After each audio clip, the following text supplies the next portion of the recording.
V tejto časti si ukážeme, ako pracovať so sekciou stoly. Sekcia stoly slúži na organizáciu a správu objednávok podľa stolov vo vašej prevádzke. Každý stôl predstavuje jedno miesto, kde môže byť otvorený účet, takže máte vždy prehľad o tom, ktorý zákazník má akú objednávku. Kliknutím na sekcie stolov môžete vytvoriť novú oblasť. Nová oblasť môže byť napríklad reštaurácia, bar alebo záhradka. Každú sekciu môžete farebne odlíšiť.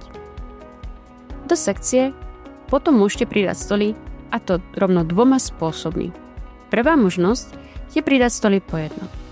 Kliknite na plus vytvoriť stôl hore vpravo, zadajte jeho kód, napríklad B1, jeho názov, napríklad bar 1, pridaďte ho k sekcii a vyberte farbu, alebo môžete ponechať aj farbu danej sekcie.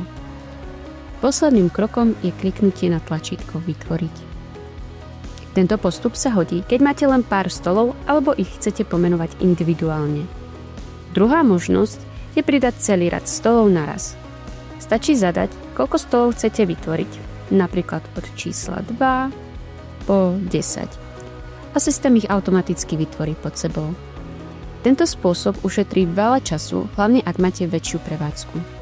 Pri každom stole môžete definovať aj niekoľko parametrov. Typ stolu. Môžete zvoliť, či ide o zákaznícky, zamestnanecký, dlhodobý alebo so sebou. Zákaznícky sa používa pre bežné objednávky hostí. Zamestnanecký napríklad na účty pre personál. Dlhodobý sa hodí pre situácie, keď je účet otvorený viac dní. Predaj so sebou. Tento stôl bude automaticky brať sadzbu DPH, ktorú ste si pri produkte nastavili ako sadzbu so sebou. Ďalším parametrom na nastavenie je cenová hladina. Ak vo vašom Storios účte používate viac cien, môžete pre konkrétny stôl nastaviť, ktorá hladina sa má používať. Ďalšou funkciou je predvolaná zľava. Využijete, ak chcete, aby sa na konkrétny stôl automaticky uplatnila zľava. Môžete ju nastaviť v percentách. Po vytvorení môžete stoly kedykoľvek upraviť, zmeniť názov, priradiť ich do inej sekcie alebo ich zmazať, ak ich už nepotrebujete.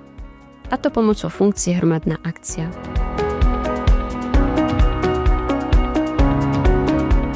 Teraz sa pozrime na mapu stolov. Mapa stolov umožňuje zobraziť rozloženie vašej prevádzky priamo na pokladni.